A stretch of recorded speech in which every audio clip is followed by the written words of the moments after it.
Buenas tardes, el Señor les bendiga. Sean todos nuevamente bienvenidos a un mensaje más de la palabra de Dios a través de la Iglesia Cristiana de Kentucky. Quiero darle la bienvenida a todos y pedirle al Señor que nos dirija a través de esta enseñanza que tenemos para este día. Vamos a tomar un tiempito de orar, pedirle al Señor que nos guíe y que nos hable a la mente y al corazón y que podamos juntos recibir esta enseñanza que tenemos para compartir en esta tarde. Vamos a orar. Padre, en esta tarde te alabamos, Señor, y te glorificamos. Te damos gracias por tu presencia en nuestras vidas. Gracias por permitirnos, Señor, predicar tu palabra. Gracias por hablar a nuestras vidas. Ayúdanos, bendito Dios, a estar dispuestos a recibir el mensaje y más aún a ponerlo por obra.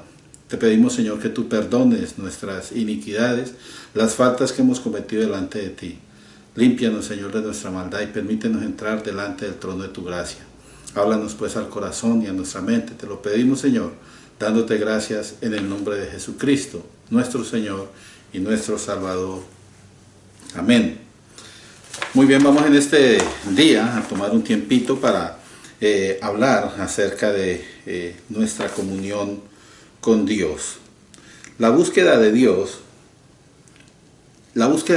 se hace más tangible en tiempos de dificultad. Cuando la prueba toca nuestra puerta, golpea al lugar donde habitamos, es cuando más la gente se acuerda de Dios. Es cuando la gente corre apresurada a las iglesias, tratando de llamar la atención de Dios. El viernes pasado se cumplió un año más, un aniversario más de esa mañana trágica cuando hubo esos ataques en el 9/11. Esta es una fecha que se va a recordar con mucha tristeza por muchos años. Se va a recordar con tristeza, con dolor y algunos otros sentimientos encontrados.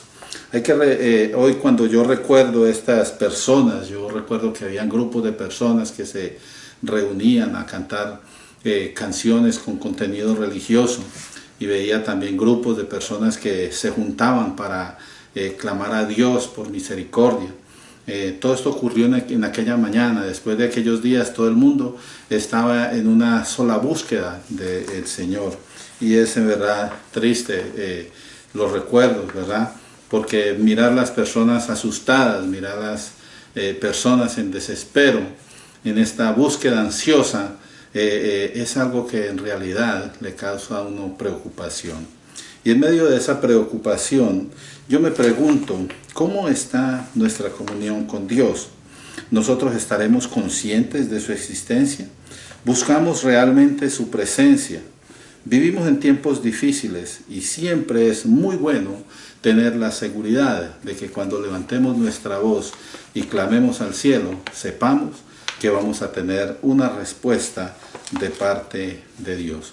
En este día yo quiero que leamos un pasaje que se encuentra en el Antiguo Testamento, y es un pasaje que en verdad a mí me gusta mucho, en verdad me anima, porque es una ocasión en la que todo el pueblo de Israel estaba alejado de Dios, habían apostatado, estaban sirviendo a otros dioses. Más que todo, el dios más conocido en ese entonces era Baal, y había muchos sacerdotes y servidores de este dios falso, y Elías era el único profeta, bueno, que se manifestaba en ese entonces, a tal grado que Elías pensaba que era el único. El Señor le dijo que había un remanente. Pero este pasaje que vamos a leer en esta mañana tiene digamos, una historia del poder de Dios manifestado en medio de la incredulidad. Vamos a leerlo y de esa forma entonces nosotros vamos a comprender a qué me refiero. La lectura se encuentra en Primera de Reyes, primer libro de Reyes, capítulo 18 y los versículos 30 al 38. Dice allí la palabra de Dios. Entonces dijo Elías a todo el pueblo: acercaos a mí. Y todo el pueblo se acercó. Y él, Elías, arregló el altar de Jehová que estaba arruinado. Y tomando Elías 12 piedras conforme al número de las tribus de los hijos de Jacob, al cual había sido dada palabra de Jehová diciendo, Israel será tu nombre, edificó con las piedras un altar en el nombre de Jehová. Después hizo una zanja alrededor del altar en que cupieran 2 medidas de grano. 2 medidas de grano equivalen hoy en día como unas 32 libras más o menos de maíz. Si usted puede algún día juntar 32 libras de maíz, va a ver la cantidad que es. Luego preparó luego la leña y luego dice que cortó el buey en pedazos y lo puso sobre la leña. Y dijo, llenad 4 cántaros de agua y derramadla sobre el holocausto y sobre la leña. Y dijo, hacedlo otra vez, y otra vez lo hicieron. Dijo aún, hacedlo la tercera vez, y lo hicieron la tercera vez, de manera que el agua corría alrededor del altar, y también se había llenado de agua la zanja. En total fueron 12 cántaros de agua que le echaron a todo el sacrificio, el buey, y a toda la leña, y alrededor de la zanja. Era bastante agua. Cuando llegó la hora de ofrecerse el holocausto, se acercó el profeta Elías y dijo, Jehová, Dios de Abraham, de Isaac y de Israel, sea hoy manifiesto que tú eres Dios en Israel y que yo soy tu siervo y que por mandato tuyo he hecho todas estas cosas. Verso 37 dice, respóndeme Jehová, respóndeme para que conozca este pueblo que tú, oh Jehová, eres Dios y que tú vuelves a ti el corazón de ellos.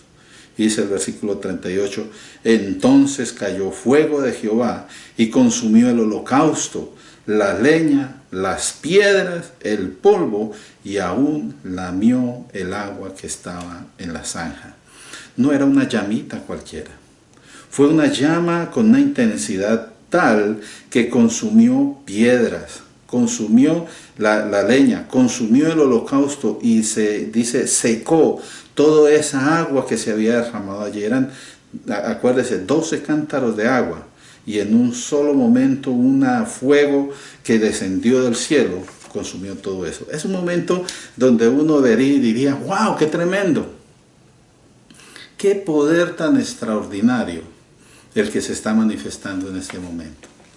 Y mire que todo esto ocurrió cuando un hombre, el profeta, se dedicó a acomodar el altar abandonado, a colocar cada uno de los elementos del servicio en orden y a declarar que Dios es soberano sobre todo.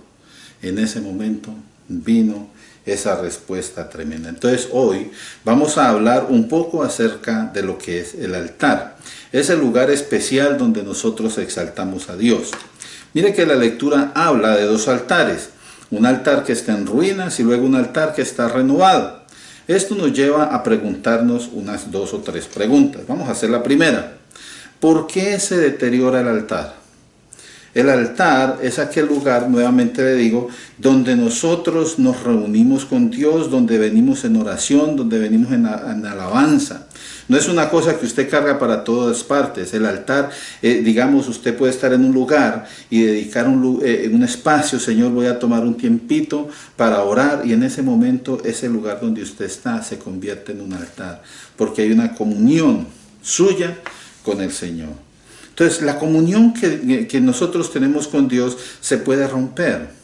¿Cuándo se rompe esa comunión con Dios? Cuando nosotros nos encontramos en pecado. El pecado es esa cosa que corta esa comunión que tenemos con el Señor. Eso es cuando nosotros nos desviamos del rumbo que Él nos ha trazado. Como dice la palabra, nosotros empezamos a fornicar en pos de otros dioses.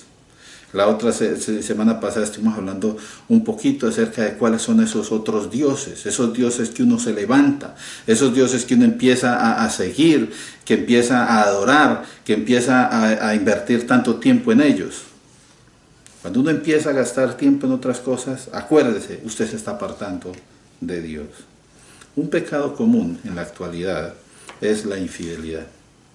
La infidelidad en el matrimonio es una cuestión grave, delante del Señor. Tanto que en la Biblia hay un versículo, o más bien un pasajito, un par de versículos, que hablan de eso, donde el Señor condena esa grave ruptura que usted causa en el matrimonio, bien sea por la infidelidad del hombre o la infidelidad de la mujer. En este tiempo sabemos que tanto hombres como mujeres son infieles. Mire lo que dice Malaquías, capítulo 2, versículos 13 y 14. Dice allí en Malaquías 2, 13 y 14, y esta otra vez haréis cubrir el altar de lágrimas, de llanto y de clamor.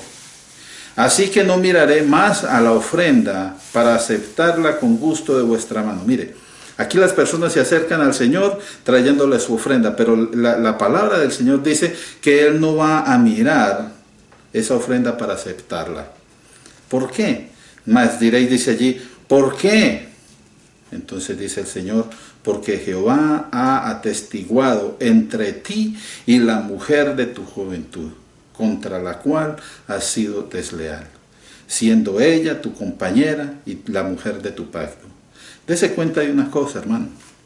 Cuando usted es infiel en la casa, usted es infiel primeramente con Dios. Usted rompe esa comunión que tiene con el Señor y ese altar donde usted trae su ofrenda de labios, donde usted trae su alabanza, dice el Señor, yo no quiero mirar eso hasta que se arregle esa situación. Entonces un paso necesario que nosotros tenemos que dar es echar de nosotros el pecado, esa tendencia pecaminosa. Entonces tenemos que empezar a reedificar la comunión con Dios. Tenemos que volver a colocar, como dice este pasaje, el altar en orden donde nosotros nos acercamos a Dios. Tenemos que empezar por limpiarnos nosotros mismos. Ese altar donde nosotros vengamos a humillarnos delante de Dios. Mire una cosa bien interesante. La Biblia nos habla dos cosas parecidas. Primero, la Biblia nos dice, si resisto el pecado, si yo resisto el pecado o la prueba, recibiré la corona de vida. Eso está en el libro de Santiago, capítulo 1 y versículo 12. Mire lo que dice allí, Santiago 1:12. Bienaventurado el varón que soporta la tentación, porque cuando haya resistido la prueba, dice, recibirá la corona de vida que Dios ha prometido a los que le aman. Entonces Dios ha prometido eso. Pero cuando usted es infiel, cuando usted rompe esa comunión, está mostrando como si no amara al Señor. Entonces, bienaventurado aquel que puede resistir la tentación. Una cosa más que nos dice la Biblia es que si nosotros resistimos al diablo, él va a huir de nosotros, no nos va a seguir tentando. Usted ya no puede estar diciendo, oh, es que el diablo me tentó, es que el diablo me puso tropiezo, es que yo no sé, algo sentí que me estaba empujando a hacer el mal. Porque ese es el dicho de todo el mundo. Yo no sé qué pasó. Yo sentía que me estaba una vocecita diciendo, hermano, ponga lo que dice la palabra en Santiago capítulo 4 y versículo 7. ¿Qué es lo que nos dice Santiago 4:7? Sométase a Dios. Someteos pues a Dios. Y cuando usted se someta a Dios, entonces usted puede resistir al diablo y el diablo va a huir. Usted no puede vencer esta situación si usted no se mete con el Señor, si usted no se somete a Dios. La palabra nos dice que para tener una comunión constante con el Señor, para poder vencer el pecado, la tentación, esta tendencia nuestra a apartarnos de Dios, necesitamos dedicarle más tiempo al Señor. Necesitamos estar más tiempo en el altar. El altar donde nosotros venimos en oración a buscar al Señor. Así pues que no podemos tener un altar o una comunicación con Dios que sea interrumpida, sino que tenemos que tener una fuerte y sana y continua comunión con el Señor. Eso es lo que nosotros tenemos que hacer. Si vivimos ese problema de que el altar está destruido, de que el altar nuestro está en ruinas, de que en este momento vemos que estamos como muy lejos de Dios. Entonces, ¿qué hay que hacer? ¿Cómo renovamos nuestra comunión con Dios? Vamos a responder esa pregunta. Tenemos que tomar en cuenta por lo menos 5 cosas que ese pasaje que acabamos de leer en el libro de Primera de Reyes nos enseña. Vamos a mirar cuáles son esas 5 cosas que tenemos que tomar en cuenta para que así como aquel profeta reedificó ese altar, nosotros también podemos reedificar nuestro altar personal con el Señor para venir delante de su presencia en todo momento. Mire lo que dice allí.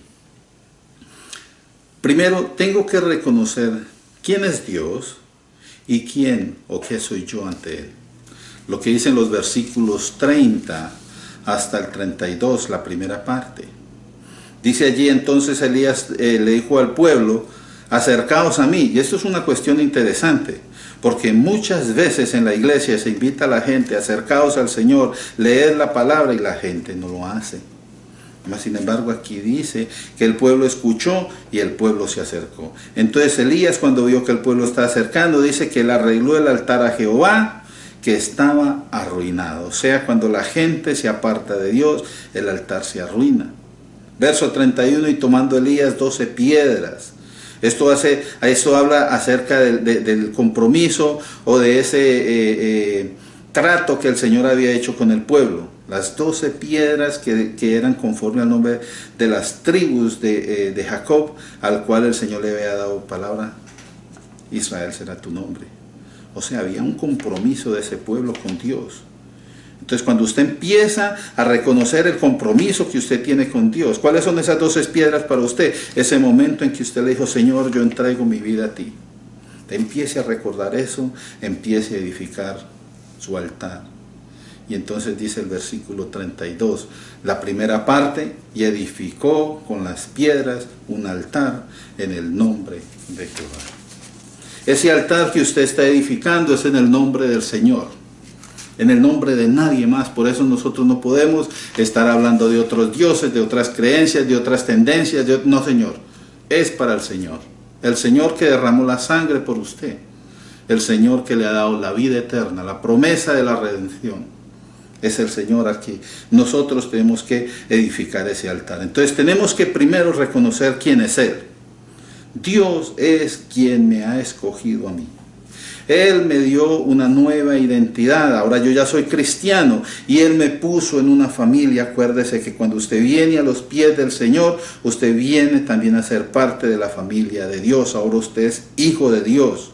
Eso lo hemos estado estudiando en las últimas enseñanzas. Acuérdese que cuando usted andaba en pecado, Dios lo amó. De la misma manera que me amó a mí. Cuando yo andaba en pecado, Dios me amó y Él derramó su preciosa sangre por mí.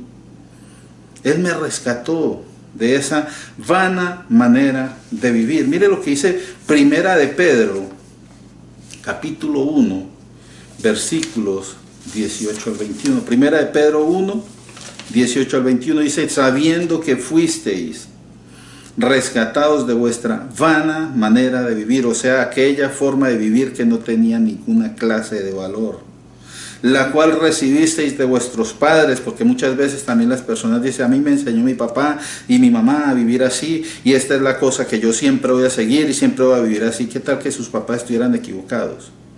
Mire la palabra de Dios, que ahí está la verdad. Si lo que dicen sus papás está de acuerdo a la palabra de Dios, entonces están bien. Pero si no está de acuerdo a la palabra de Dios, perdóneme, pero no está bien. Porque lo que dice aquí la palabra de Dios es que esa vana manera de vivir que recibimos de nuestros padres está mal. Entonces dice, sabiendo que fuisteis rescatados de vuestra vana manera de vivir, la cual recibisteis de tus padres, no con cosas corruptibles como oro y plata, o sea, no se pagó con oro y con plata su redención, sino, dice el versículo 19, con la sangre preciosa de Cristo, como la de un cordero, sin mancha y sin contaminación. Versículo 20, ya destinado desde antes de la fundación del mundo, pero manifestado en los postreros tiempos por amor a vosotros. O sea, cuando nosotros tuvimos esa necesidad de Dios, el Señor ya tenía allí lista la propiciación para que nosotros pudiéramos llegar a recibir esta bendición, ser sacados de esa vana manera de vivir. Versículo 21 dice, y mediante la cual creéis en Dios, quien le resucitó de los muertos y le ha dado gloria, para que vuestra fe y esperanza sean en Dios. Nosotros tenemos la confianza en el Señor, y es a través de esa obra maravillosa de nuestro Señor Jesucristo. Es por Él que nosotros tenemos entrada al cielo, al reino de Dios. Es por eso que nosotros tenemos que cuidar nuestro testimonio. Mire una cosa, que cuando uno va caminando por la calle, como un ejemplo, estoy hablando de un ejemplo, la gente que nos conoce dice, mira, ahí va Julano, el hijo de Julano, el hijo de Sutano, ¿verdad? La gente que lo conoce, usted dice, mira, ahí va Paquito, Robertico, cualquiera, ¿verdad? El que lo conoce va a decir eso. Ahora, como creyentes, hermano, nosotros tenemos que recordar que sea lo que hagamos, sea lo que digamos, sea lo que compartamos en público, tiene impacto en el testimonio de Cristo. La gente no va a decir, oh, eso fue Paquito, eso fue Robertico, eso fue Julanito. No, Señor. La gente va a decir, eso fue un cristiano el que hizo, el que dijo o el que compartió eso. ¿Y sabe una cosa? Por esa razón, la iglesia toda viene a ser culpable. Porque la gente no ve al individuo, la gente ve lo que representa el individuo. Y si usted es cristiano, usted representa a la familia de Dios. Tenga mucho cuidado cómo se comporta usted, porque la gente va a juzgar la iglesia según ese testimonio que usted dé. Yo lo sé, porque antes de venir a los pies de Cristo, así era yo. Yo juzgaba a toda la iglesia por algunos cristianos que dieron mal testimonio delante de mí. ¡Qué tristeza! No sabía yo la realidad. Y abría mi boca para decir cantidad de brutalidades, vamos a decir.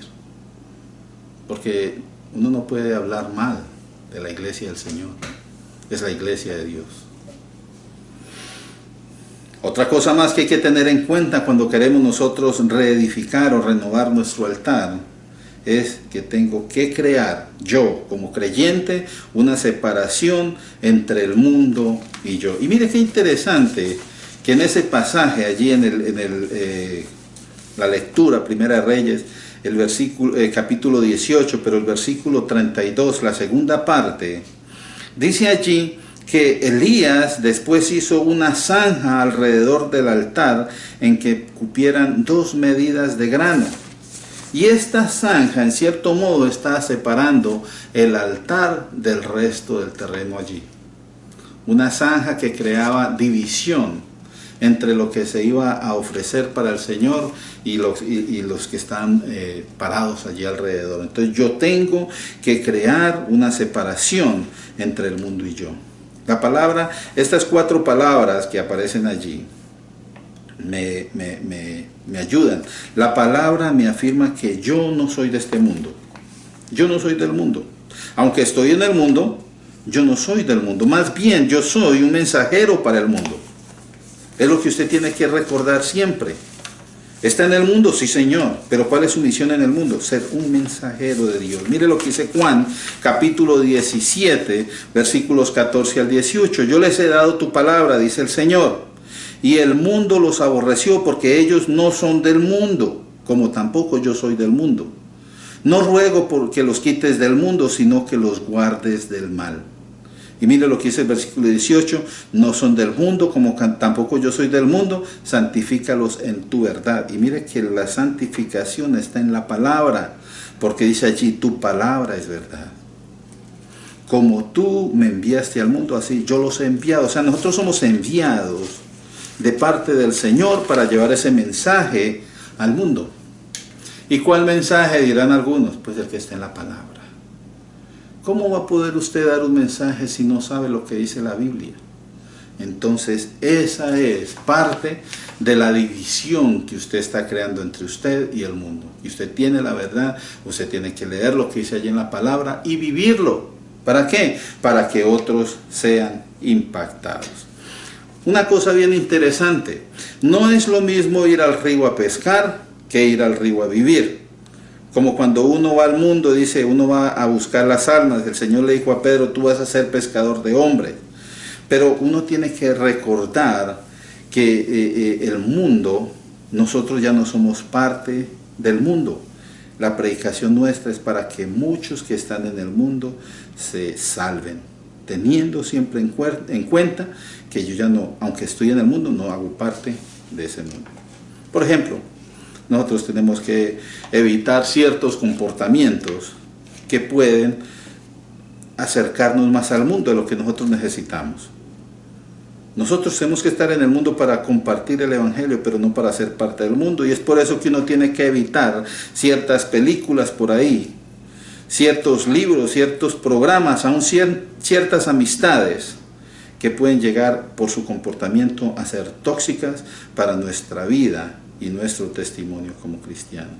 Entonces tenemos que poner una barrera que nos proteja de esas influencias, de todas esas cosas que nos pueden dañar la comunión con el Señor, que pueden deteriorar nuestro altar personal con el Señor. Entonces son dos cosas que hemos visto hasta ahora. Primero, tengo que reconocer quién es Dios, quién soy yo delante del Señor.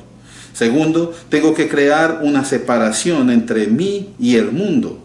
Pero tercero, hay que despojarse de todo aquello que no es combustible. Y mire qué interesante eso, ¿verdad?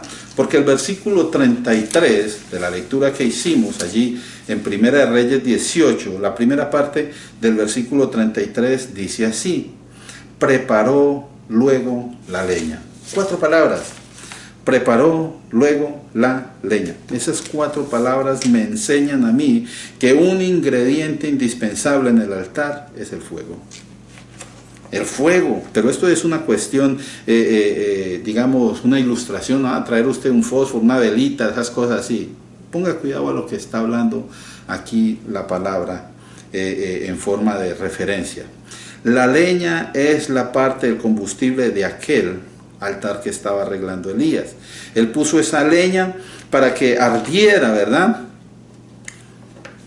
Para que ardiera. Anteriormente, o sea, antes del Señor Jesús, se sacrificaban animales y se presentaban en holocausto a Dios. Y lo interesante es que todo aquel que iba a preparar el altar tenía que tener conocimiento de las maderas. ¿Por qué? Porque no todas las maderas se queman o tienen la misma intensidad. Nosotros tenemos que entender eso un poquito. Ahora, ¿cuál será nuestra madera? Nuestra madera es oración, nuestra madera es alabanza, nuestra madera es la lectura de la palabra de Dios. Entonces, cuando uno va a arreglar ese altar, tiene que poner primero, o sea, cuando ellos hacían ese altar, ponían primero la madera que ardía más fácilmente y encima la que ardía lentamente. ¿Para qué? Para que todo el holocausto se consumiera completamente. Entonces, ¿por qué es que en nuestra vida el altar no trae esa ofrenda delante del Señor? Porque hay, vamos a decir entre comillas, leñas que le echamos al altar que no son combustible. Hay situaciones en nuestra vida que apagan el fuego de nuestro altar.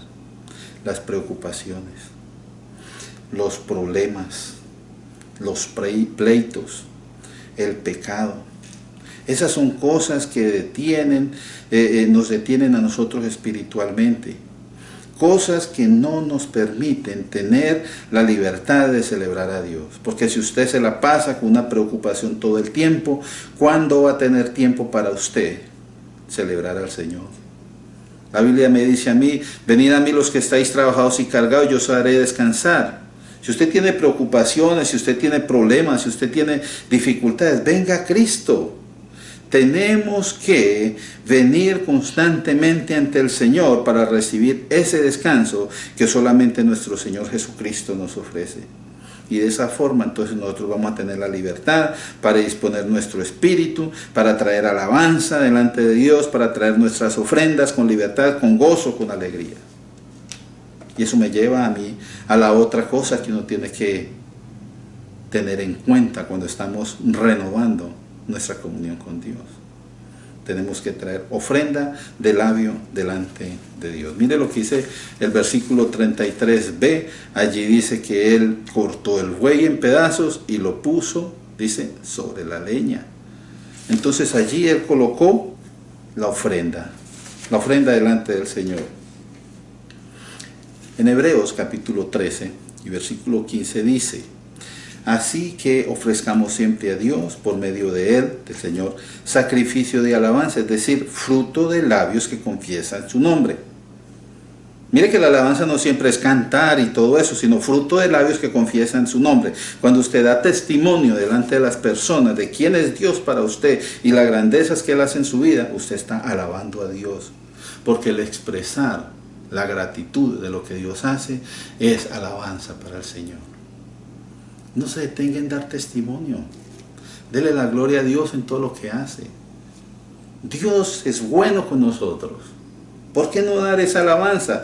Todos los creyentes deben saber que el Señor no desprecia un corazón contrito y humillado. Allí en el versículo 51, perdón, en el Salmo 51, versículo 17, dice cuáles son los sacrificios que a Dios le agradan. Mire, Salmo 51, 17, los sacrificios de Dios son el espíritu quebrantado. O sea, que el espíritu que reconoce quién es Dios, que sabe que sin Dios no puede hacer nada. El espíritu quebrantado que se acerca delante de Dios. Dice, el corazón contrito y humillado no despreciarás tú, oh Dios. El Señor está dispuesto para escuchar el clamor de aquel que verdaderamente en quebrantamiento espiritual viene delante del Señor, buscando de Él ese refrigerio que solamente el Señor puede dar.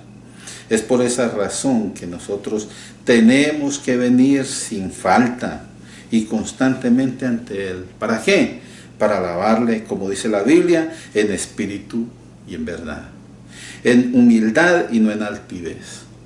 De la forma que ese profeta colocó aquel toro sobre la leña. ¿Sabe cómo? Él tenía conciencia de quién era Dios. Dice que él cortó ese toro y lo colocó en orden especial después de haber acomodado esa leña, ¿verdad? Nosotros también tenemos que traer nuestras ofrendas al Señor con júbilo y alabanzas al Rey.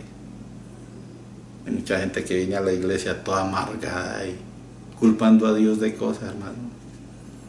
Venga con gozo, con alegría delante del Señor, fruto de labios que confiesan su nombre. Entonces hemos visto que nosotros primero tenemos que reconocer quién es el Señor. ¿Quién soy yo delante de Dios? Tenemos que crear una separación entre el mundo y nosotros. Tenemos que despojarnos de aquello que no le da la gloria a Dios, de aquello que no es combustible, de acuerdo a la lectura que hemos hecho. Tenemos que traer la ofrenda de labios delante del Señor, proclamar quién es Dios para que la gente lo conozca. Pero también tenemos que activar nuestra fe. Cuando nosotros queremos renovar nuestra comunión con Dios, tenemos que venir con una fe activa. Lo que dicen los versículos 34 y 35 de esa lectura que hicimos al principio, dice, y dijo a él otra vez cuando le echaron tanta agua, todos esos cántaros de agua a ese altar. ¿Cuándo se ha visto que la leña que está mojada arda? La leña cuando está mojada normalmente es difícil encenderla. Tiene que esperar uno a que se seque para poder arder. Pero aquí, en este pasaje, decía que el agua corría por el altar. O sea que no solamente estaba mojada la leña, sino que estaba ensopada, estaba, digamos, muy hundida en agua. Era difícil que fuera a arder esto. Entonces, ¿qué pasa? ¿Por qué hizo esto el profeta? ¿Por qué puso más difícil la situación? Decir de que Dios iba a contestar, pues uno al menos diría uno, ¿no? Le facilitamos la cosa para que funcione. No, el profeta se fue más allá y lo hizo difícil al punto de que dijo, si esta leña va a arder, que sea el mismo Dios el que ponga el fuego. Eso era para que el pueblo pudiera entender quién es el verdadero Dios. El Dios que es grande y poderoso. Y con eso, el profeta estaba buscando que el pueblo verdaderamente se arrepintiera de haberse apartado del Señor. Porque mire que ellos están en apostasía. Ellos están sirviendo a los Baales. Y por eso fue que empezó aquella situación. Si usted se lee todo este capítulo en el Primera de Reyes, capítulo 18, usted va a ver que desde el principio se habla de que los otros también ofrecieron un toro a su Dios y estuvieron gritando y brincando medio día, bregando a ver si ese Dios les contestaba, y nunca sucedió. Lo interesante es que Elías vino y hizo lo imposible. Primero preparó bien preparadito el altar, acomodó bien la ofrenda y luego la regó con agua. Como quien dice, si va a contestar, que sea Dios el que conteste. Aquí no nos vamos a ir con creencias falsas ni historias por ahí de camino. Aquí el que va a hablar es el Señor.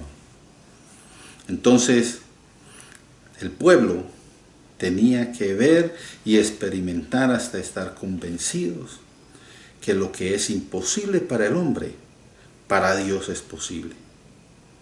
Y hay mucha gente que tiene situaciones ahora. Está viviendo en dificultades tremendas. No, Señor, ¿cómo voy a poder lograr esto o aquello? Dios puede hacerlo todo. Para Dios no hay nada imposible. Así lo dijo María cuando le apareció el ángel. Dice, Señor, pero ¿cómo va a suceder esto de que vaya yo a quedar embarazada si no conozco varón? Y le dijo el ángel, ¿habrá alguna cosa imposible para Dios? Para Dios, hermanos, no hay nada imposible. Entonces, de esta manera, nosotros como iglesia tenemos que venir delante del Señor creyendo de que Él es real y que es galardonador de los que le buscan. Y mire qué interesante que en la Biblia hay un versículo especial que nos declara eso. Es importante que usted venga delante de Dios creyendo que Él es real. ¿Por qué? Porque la Biblia dice allí en Hebreos capítulo 11 y versículo 6 que sin fe es imposible. Dice, sin fe es imposible agradar a Dios. Usted no puede agradar a Dios si usted no cree en Él. Dice, sin fe es imposible agradar a Dios. ¿Por qué? Dice, porque es necesario que el que se acerca a Dios crea que le hay y que es galardonador de los que le buscan. O sea, no solamente de que usted crea de que Dios existe, sino que Él le va a responder. Este profeta se acercó delante de Dios con esa seguridad, a tal grado que le echó agua a toda esa leña, a todo ese holocausto, diciendo, si mi Dios es real, si mi Dios es poderoso, Él va a quemar esto. Y hermanos, cayó fuego del cielo. Y no solamente consumió ese holocausto, sino que también consumió esa leña, consumió las piedras, hermanos, 12 piedras que estaban allí, dice, ese fuego la consumió. Y no solamente eso, sino que consumió el polvo que estaba allí. Y se consumió hasta el agua, y se lamió el agua, o sea, aquella cosa quedó limpio el piso. ¿Por qué? Porque Dios está derramando de su poder, está mostrando la autoridad. Él es Dios sobre todos. ¿No se alegra usted de tener un Dios como ese? Yo sí. Yo le doy gloria al Señor. Gracias a Dios que yo estoy de parte de Él. Gracias a Dios que Él me ha dado esa promesa de vida eterna. Qué bueno que Dios está en mi corazón. Y me gustaría que usted lo entendiera. Si todavía no ha recibido al Señor, que usted buscara de Él. ¿Sabe por qué? Porque Dios siempre contesta. ¿Qué es lo que Dios hará cuando usted arregle ese altar, lo renueve, el altar de comunión con Dios? Entonces, cuando usted ya tiene una comunión cercana con Dios, Él se encargará de responder todas las oraciones. Él se encargará de bendecirlo. Y Él se encargará no solamente de bendecirlo a usted, sino también a toda su casa. Si usted pide a Dios con fe y de acuerdo a la voluntad del Señor, tenga por seguro que Dios enviará esa respuesta pronta y tangible, tan tangible como ese fuego que descendió sobre aquel altar que el profeta Elías restauró para proclamar a Dios sobre todas las cosas. Déjeme decirle una cosa más. Dios es detallista. Y si usted le pide específicamente y de acuerdo a la voluntad de Dios, Él responderá, así como le respondió a este profeta en presencia de todo ese pueblo y de los seguidores de dioses falsos, como eran los Baales. Mire lo que dice ese versículo 38 Bueno, desde el versículo 37 cuando dice, respóndeme, oh Jehová, respóndeme, para que conozca este pueblo que tú, oh Jehová, eres Dios y que tú vuelves el corazón de ellos. Y mire lo que dice el versículo 38, entonces cayó fuego de Jehová y consumió el holocausto, la leña, las piedras, el polvo y aún el agua que estaba en esa zanja. 12 cántaros de agua, imagínese hermano, el poder de Dios respondiéndole a este profeta. Entonces, ¿qué vemos nosotros aquí en esta enseñanza? Vemos que a Dios le agrada y Él quiere tener comunión con su pueblo. Él no quiere que nosotros estemos apartados. Cuando el pueblo estaba en apostasía, allí en ese pasaje, dice que Elías vino y les hizo esa demostración para que ellos volvieran al Señor. Y eso es una cosa tremenda, porque mucha gente posiblemente está yendo a la iglesia hoy en día, pero están lejos de Dios. Tenemos que acercarnos al Señor. Tenemos que buscarlo a Él. Tenemos que arreglar este altar y clamar al Señor siempre. Al Señor le gusta escuchar nuestra voz. Cuando oramos, cuando alabamos, cuando compartimos el Evangelio. No deje de buscarle. Y nosotros vamos a experimentar esa vida que está llena de gozo y de paz. Entonces, hermanos, es hora de restaurar nuestro altar de comunión y proclamación de Dios. Hagámoslo hoy.